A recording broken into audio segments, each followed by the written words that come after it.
El Observatorio de Venezuela de la Facultad de Estudios Internacionales, Políticos y Urbanos de la Universidad del Rosario presenta Esto no es una frontera, esto es un río. un espacio de discusión de los procesos políticos, económicos, sociales e internacionales relacionados con Venezuela, el país hermano. Así como de análisis de la integración e inclusión migratoria en Colombia. Sumérgete en este espacio de actualidad donde comprenderás por qué Esto no es una frontera, esto es un río.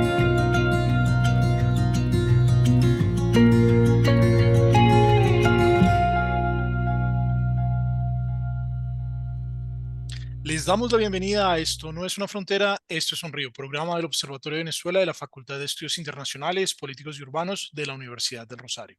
Un programa que se hace en colaboración con la organización civil Diálogo Ciudadano Colombo-Venezolano y la organización defensora de derechos humanos Alerta Venezuela.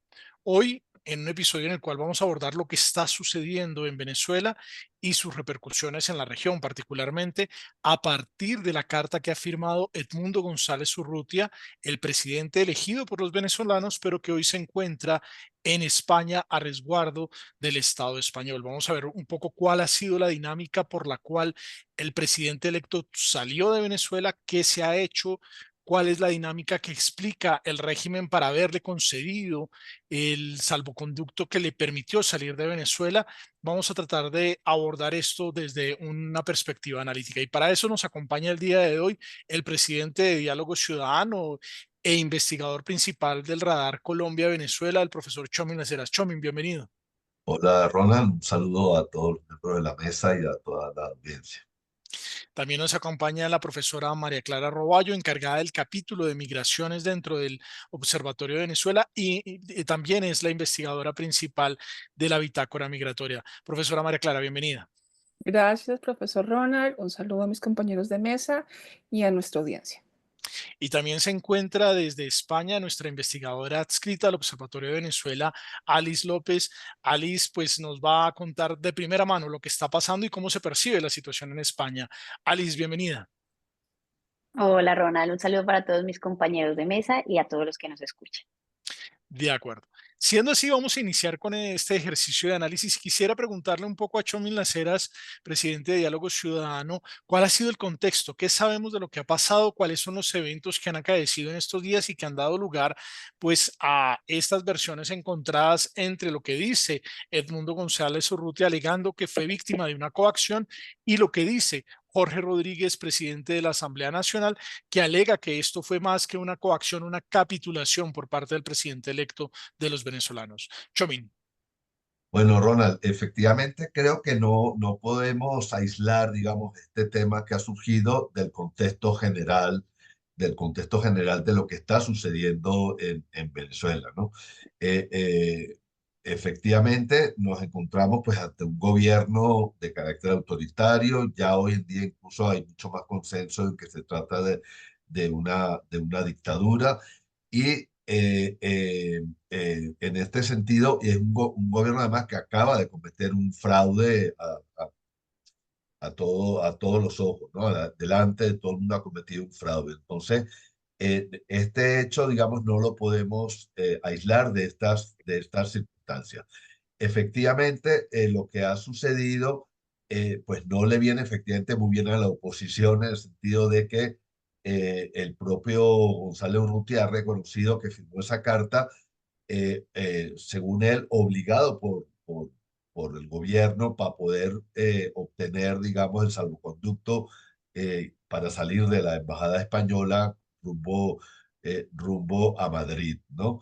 Este ha sido el argumento de él y el hecho de haberlo hecho, pues, digamos, reconociendo la decisión del Tribunal Supremo de Justicia de ese país, pues creo que le ha quitado como cierta moral a la oposición, ¿no?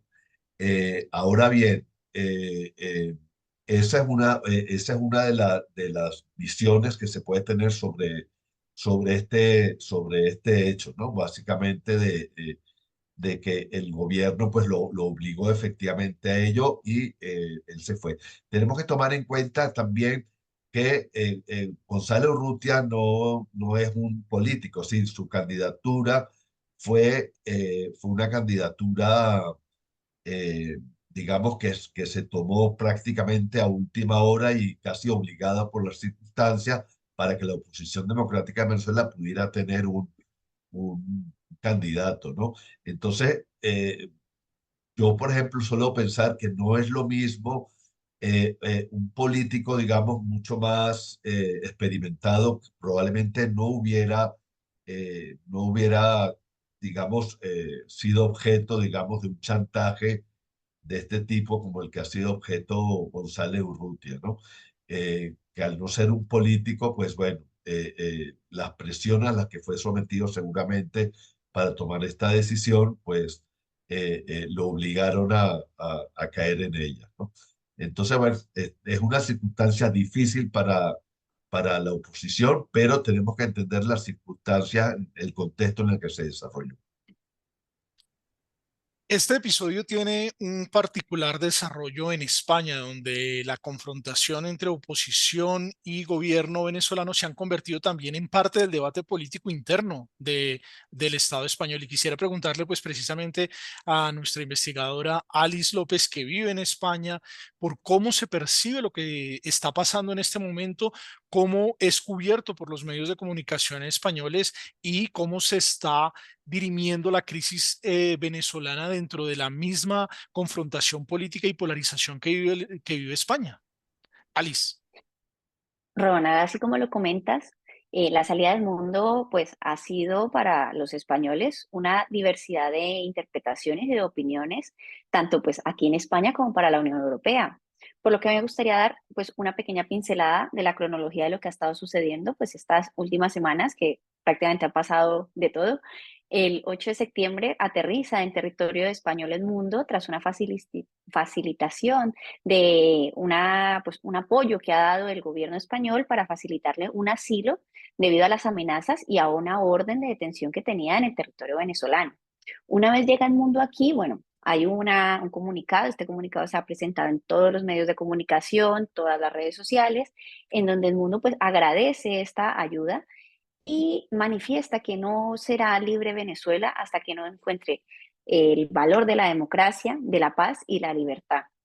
En ese comunicado, a todos los españoles se les dio a entender como que él daba un paso a un lado a la vida política y que se iba a dedicar pues a proteger su vida, y le daba ese rol a María Corina.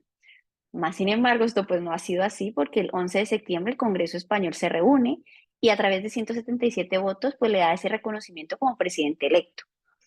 Ahí también hay otra pincelada un poco sospechosa, porque él no hace parte, o sea, no participa en el momento de votos, sino que van unas personas a representar pues a los venezolanos. Esto pues es, a nivel internacional se ve como una gran victoria, como que España respalda la democracia y que está pues bastante bien.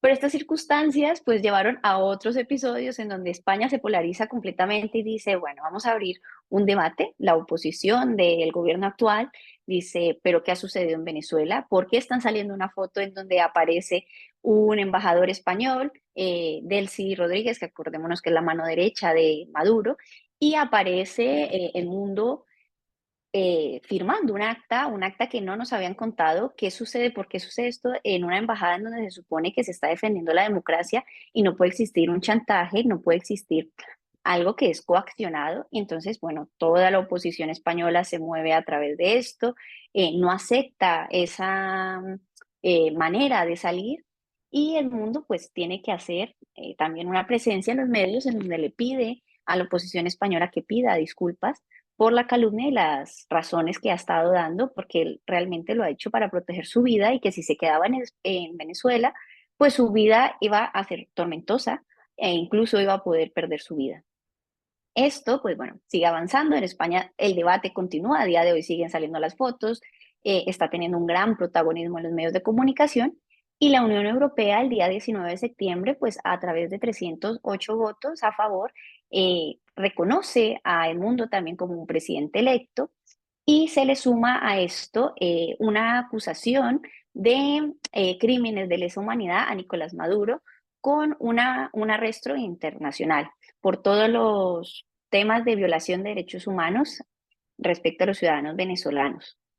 Ahora bien, acá último les diría que es importante pues que este movimiento de Edmundo aparezca, que esté como una figura. Incluso él ha manifestado que va a hacer una pequeña gira por Europa expresando todo lo que necesita Venezuela, y es ahora pues como que esa problemática se vuelva a ser visible y se logre algo más que solamente una imagen simbólica que ha sido Edmundo, que ya que está fuera pues logre esa comunicación externa y movilice medios para que Venezuela cambie.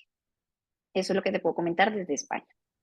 Gracias, Alice. Quisiera preguntarle a la profesora María Clara Roballo, nuestra especialista en temas migratorios, por las figuras a las cuales recurrió el presidente electo de Venezuela para salir. Se dice que se le otorgó el salvoconducto y que para obtener ese salvoconducto fue que firmó dicho documento. Eh, qué es el salvoconducto? ¿Qué es el asilo? ¿Cuál es la diferencia entre un migrante económico o un refugiado internacional? En este caso, profesora María Clara, ¿bajo qué figura se encuentra Edmundo González Urrutia y realmente él puede hacer labor política en el marco del asilo? Sí, Ronald. Lo primero es decir que el asilo es un derecho humano y básicamente es el otorgamiento de protección que da un Estado a una persona con fundados temores de que su vida e integridad están en peligro por persecución política, racial, religiosa, por su nacionalidad, por pertenecer a un grupo específico. Y pues esta noción, que es muy amplia, engloba varios elementos. Entre ellos los más importantes figuran la no devolución al país donde efectivamente están esos riesgos, el permiso para permanecer en el territorio protector, es decir, con un estatus regular, en este caso sería España, la aplicación de normas relativas al trato humano, es decir, que todo lo que se dé dentro del proceso esté basado con enfoques de derechos humanos. Y también con el tiempo una solución duradera para los asilados, para que estos puedan continuar y construir sus proyectos de vida en caso de que no pueda regresar a Venezuela, en el caso de Edmundo González. Hay dos tipos de asilo, uno que usualmente se reconoce como asilo territorial, que es la protección que da un Estado a las personas que ya se encuentran dentro de su territorio. Y estos trámites usualmente se vienen acompañando con la vigilancia de ACNUR, que es la Agencia para los Refugiados de Naciones Unidas. Y también pues está dictado bajo lineamientos de la Convención del Refugio de 1951 y todos sus protocolos.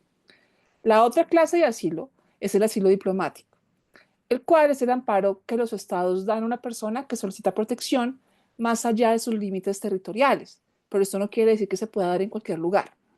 Se dan en donde los estados gozan de inmunidad de jurisdicción. Es el caso, por ejemplo, las misiones diplomáticas, embajadas, consulados, también las casas privadas de los embajadores.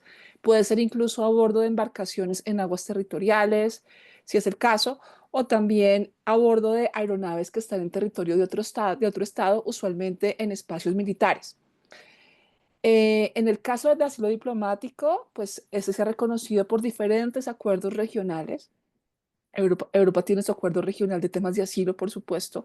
En el caso de las Américas, este fue aprobado por la Convención de Asilo Diplomático de la OEA en 1954. Y en el caso de Edmundo González vemos claramente cómo se ha venido pasando de las dos figuras. En un inicio, desde un asilo diplomático cuando estaba en la embajada en Venezuela, y luego ya en España está pasando a un asilo territorial. Sin embargo, el caso particular de Edmundo González, que es tan mediático y tan reconocido políticamente en la coyuntura actual, eh, allí operan muchas medidas discrecionales por parte del Estado. Todavía no hay mucha información sobre el tema del salvoconducto. El salvoconducto lo da el país protector.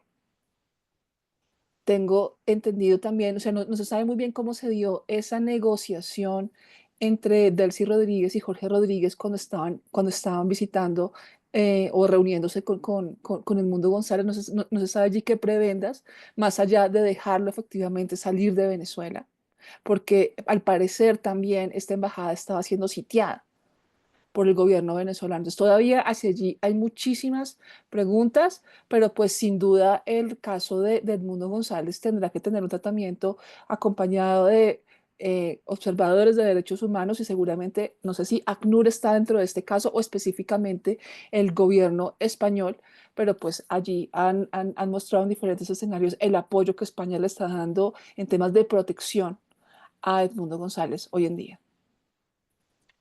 llama mucho la atención el caso. Creo que Chomin tiene una intervención que hacer. Sí, efectivamente, esto último que anotaba María Clara Roballo creo que es muy importante, ¿no? Porque indudablemente sí hubo presión para que González Urrutia firmara esta carta y tenemos que recordar que justamente en ese momento las autoridades venezolanas estuvieron cercando la embajada argentina donde hay 6 colaboradores directos de María Corina Machado refugiados hoy en día bajo la protección de Brasil, que fue quien asumió la embajada. Incluso esos días el gobierno de Nicolás Maduro le quitó a Brasil también la posibilidad de encargarse de esa embajada, ¿no? Entonces sí hubo una presión muy grande y creo que hoy en día se comprende perfectamente por qué se produjo esa situación en torno a la embajada argentina, indudablemente para transmitir el mensaje a González Urrutia que lo mismo le podía suceder a él en la embajada de España. Entonces creo que conocer esto que pasó justamente esos días es muy importante para entender por qué González Urrutia pues toma esa decisión más allá del daño que haya podido hacer, digamos, a los argumentos manejados por la propia oposición. Continuamos con Esto no es una frontera, esto es un río, y quisiera un poco abordar lo que significa este episodio para el liderazgo opositor. Algunos cuestionan que el presidente electo haya firmado la carta para poder obtener el salvoconducto y quisiera preguntar a la mesa por cuál es la percepción desde el punto de vista. En el caso, por ejemplo, en España, se ha convertido en una confrontación al interior de la política española y se habla de una coerción supuestamente ejecutada dentro del territorio español, porque recordemos que la embajada pues es territorio español. Alice, ¿cómo se ve esto? ¿Qué están haciendo? ¿Qué están diciendo el Partido Socialista y el Partido Popular en España frente a esta situación y por qué esto se está convirtiendo en un tema tan central en el marco de esta polarización española? Sí, Ronald. A ver, hay que entender que en España la oposición es la derecha y la extrema derecha, con partidos como el PP, que es el Partido Popular, y Vox, que es un partido mucho más fuerte, contundente y con una derecha muy, muy marcada. Y actualmente pues gobierna Pedro Sánchez, que es del PSOE, que es un partido socialista, con ideas un poco más abiertas y que son bastante pues juzgadas por todo lo que ha habido. Además, este gobierno ha estado gobernando durante el COVID con muchas medidas para llegar a adaptar y conseguir pues un momento de estabilidad y de buen bienestar para todos los españoles, pero pues esto tiene sus en contras. Además, pues para este momento, algo tan importante como es que Venezuela está tomado por una dictadura, la extrema derecha lo ve como algo totalmente irracional y que debería gobernar pues una derecha. Y le dan todo ese apoyo, incluso ese apoyo se vio en el Congreso de España, cuando los que votaron y hicieron más apoyo para que este se hiciera y que le eligieran como un presidente electo fue la derecha, porque ellos dicen que el invadir una embajada española en Caracas con un embajador que es Ramón Santos y dejar que un ambiente de intimidación, que entrara una persona del oficialismo y que hiciera un chantaje por medio de represión y que se aceptara una injusticia electoral, pues es toda una vergüenza para la democracia, para la diplomacia y para todo lo que es proteger pues la vida de una persona cuando se le está coercionando y casi diciéndole si no firmas pues no te vamos a poder dar esa ayuda. Y esto pues genera todo un debate en España porque el PSOE dice que no ha sido así, que ha sido todo un facilitador para proteger la vida del mundo y tanto la suya como la de su familia, porque sabemos bien que él también tiene familia acá en España y ha viajado con su esposa, que él mismo ha manifestado todos episodios de persecución en donde incluso Maduro le llamaba y le citaba que no se escondiera, sino que se encontraran allí cuando él sabe que pues las medidas de seguridad no eran viables y que su vida pues corría un riesgo realmente. Gracias, Alice. Chomin, ¿cómo queda el liderazgo de la oposición cuando el presidente electo fue doblegado por el régimen para firmar este documento y obtener el salvoconducto que le permitió salir de Venezuela. Al principio no había mucha claridad sobre cómo había sido su salida. Incluso el gobierno trata de decir que no había diálogo entre Edmundo González Urrutia y María Corina Machado, que María Corina Machado se enteró precisamente por los medios de comunicación. Está con esto el régimen tratando de buscar esa fisura en la oposición a la que tanto le ha apostado desde octubre del año pasado, cuando la oposición logra ganar una candidatura unificada en torno a la figura de María Corina Machado, a la cual el gobierno no le permitió presentar, pero que a pesar de eso la oposición se mantuvo cohesionada e incluso ungió a Edmundo González Urrutia como su candidato. Está tratando de sembrar esa semilla de la discordia al oficialismo.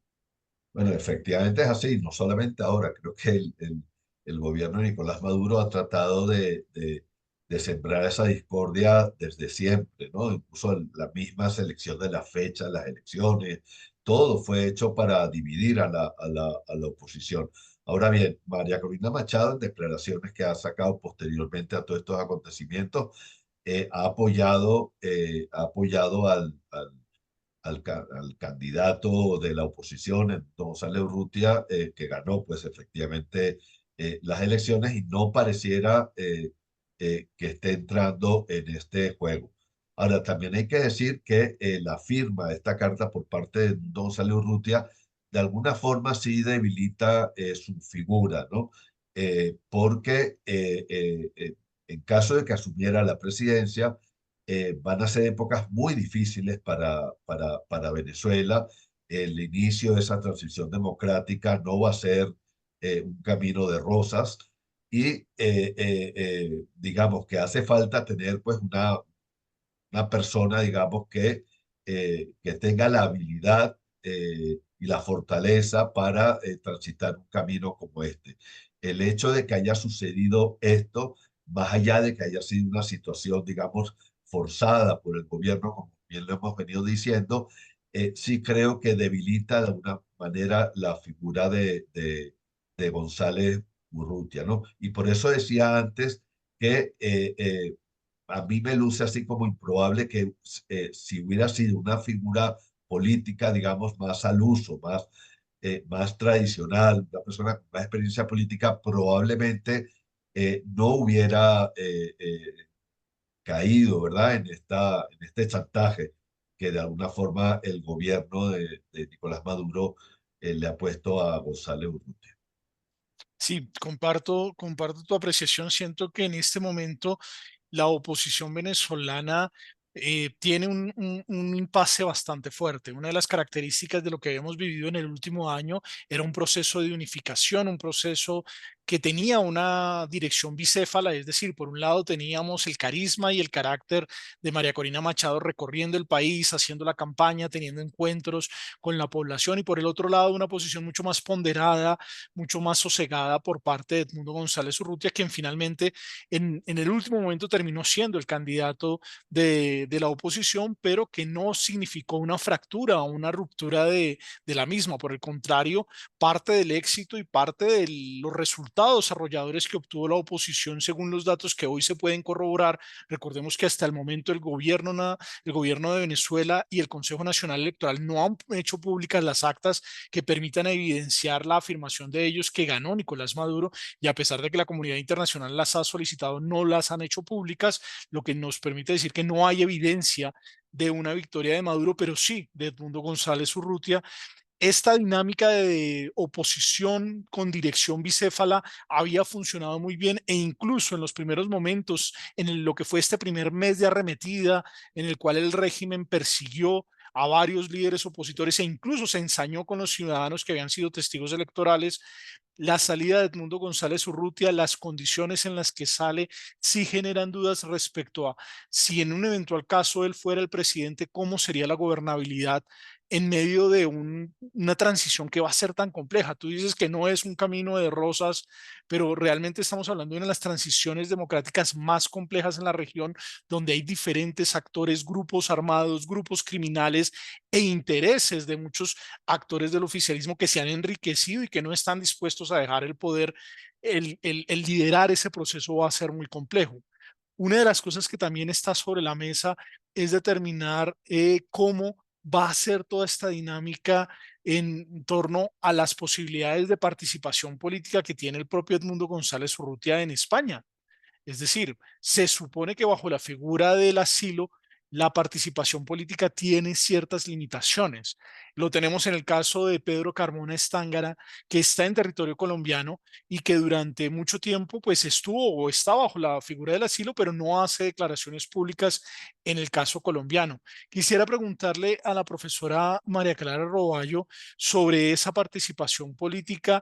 Nos lo comentaba Alice, va a empezar una gira, se ha reunido con varios líderes, no solamente actuales españoles, sino con expresidentes españoles de ambas tendencias políticas de alta representatividad en España, con presidentes expresidentes del Partido Socialista como Felipe González o con expresidentes del Partido Popular como Aznar. Ha tenido una dinámica una agenda política bastante importante en España. Lo que no ha dado es demasiadas declaraciones públicas, salvo unas entrevistas que ha dado hacia finales de esta semana. Pero quisiera preguntarle a la profesora María Clara, ¿ese nivel de participación política es normal en una persona que está bajo la figura del asilo? Digamos que como lo mencionaba el caso del asilo de Edmundo González se ha dado en un ambiente muy discrecional. Incluso aún, como lo decía Alice, no es claro cuál fue el papel de España, si allí hubo coacción para firmar el salvoconducto, que realmente sería muy grave de ser así, porque un salvoconducto es un instrumento de protección internacional y no puede ser utilizado como una forma de coacción, sobre todo con el Estado que es el que amenaza en este caso a Edmundo González. Entonces, hacia allí se requiere muchísima más claridad y en este tema de asilos políticos, digamos que no operan muchas veces las figuras ordinarias, por así decirla, en temas de reconocimiento y de protección internacional. Habría que ver cuáles son los permisos que él tiene, qué dice su salvoconducto, pues porque efectivamente no es que sea un caso atípico porque ha habido varios casos de presidentes o expresidentes que están en asilo, pero habría que ver cuál es el caso específico de Edmundo González. Creo yo que sería muy difícil que lo obligaran a quedarse callado sin tener ningún posicionamiento político al respecto en un momento pues muy particular de Venezuela, en donde además dentro de España se le da un reconocimiento desde el Congreso y también el Parlamento Europeo ha dado ese reconocimiento. Entonces, dentro de ese contexto, pareciera que efectivamente España va a permitir que tenga acciones políticas, pero como lo digo, todavía es muy confuso, también por las mismas declaraciones que ha dado Edmundo González de no participación política al comienzo. Hay muchas dudas al respecto de cuál va a ser efectivamente su labor. Sin embargo, pues sí es necesario y sobre todo es necesario que Edmundo González, si tiene la oportunidad de mandarle un mensaje, sobre todo a esa diáspora venezolana, esos más de 7 millones de venezolanos que están en el exterior, si tiene la oportunidad de ir a estas grandes ciudades o los países donde tienen grandes comunidades venezolanas, pues allí podría generar una acción política importante, pero creo que todavía información al respecto pública sobre ese tema, pues es muy deficiente. Finalmente, para cerrar, me gustaría transferirle al presidente de Diálogo Ciudadano Colombo-Venezolano la pregunta con la cual se tituló el episodio de hoy. ¿Capitulación o coacción, Chomín? No, bueno, yo creo que bajo ninguna circunstancia podemos hablar de capitulación y de hecho las declaraciones que hemos visto del propio González Urrutia así lo indican, ¿no? Él ha dicho que él va a asumir su responsabilidad, que todavía hay, digamos, terreno para poder llegar a un tipo de acuerdo en Venezuela para que a partir del 10 de enero de 2025 él eh, pueda asumir, digamos, el mando del país atendiendo al triunfo electoral que tuvo. Entonces, no, yo no hablaría bajo ninguna circunstancia de capitulación. Lo que sí es verdad es que son momentos muy difíciles, como se está viendo a la luz de todos los acontecimientos, y no van a dejar de ser difíciles en las próximas semanas y en los próximos meses. De hecho, yo creo que hay que ir un poco más allá, porque en la misma dinámica en la cual el régimen de Nicolás Maduro busca decir de que no hubo ningún tipo de coacción, coaccionan a la gente. Recordemos que en la misma entrevista en la cual Jorge Rodríguez dice que no se le hizo ningún tipo de coacción a Edmundo González Urrutia, le recuerda que una de sus hijas todavía permanece en Venezuela y este ha sido un régimen que sistemáticamente a partir del 28 de julio ha venido haciendo amenazas contra los artistas venezolanos que se encuentran fuera y que se han pronunciado frente a la pérdida de la democracia, recordándoles que sus familiares están en territorio venezolano. Amenazas cuando el ministro de Interior, Justicia y Paz, Diosdado Cabello, ha instrumentalizado toda una dinámica de represión y tiene un espacio al aire todos los miércoles en la noche, en lo cual lo único que hace es precisamente estar amenazando a todos los sectores opositores. Creo que no hay una dinámica de capitulación. Comparto la misma posición que Chomin. Creo que esta es una dinámica de coacción en la cual el régimen, de hecho, no guarda las más mínimas formas para amenazar a los ciudadanos venezolanos que no se creen el resultado que ha presentado el Consejo Nacional Electoral, que ha avalado el Tribunal Supremo de Justicia y del cual no han dado ninguna evidencia de ese resultado. No han entregado ni siquiera los datos territoriales por estados, por municipios, mucho menos por mesas. En ese orden de ideas, la narrativa del régimen es clara. Están amenazando a los líderes de la oposición y buscan socavar la esperanza de los venezolanos. Con esto llegamos al final de Esto no es una frontera, esto es un río. En los controles nos acompañó como siempre Nelson Duarte, en la dirección de la emisora de la Universidad del Rosario, Mario Castro. Continuamos con conversaciones con la otra orilla. Nos vemos la próxima semana en Esto no es una frontera, esto es un río.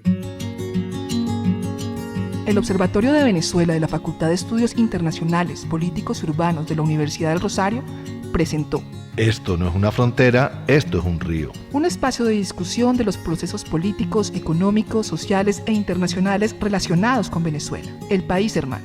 Así como de análisis de la integración e inclusión migratoria en Colombia. Sumérgete en este espacio de actualidad donde comprenderás por qué Esto no es una frontera, esto es un río.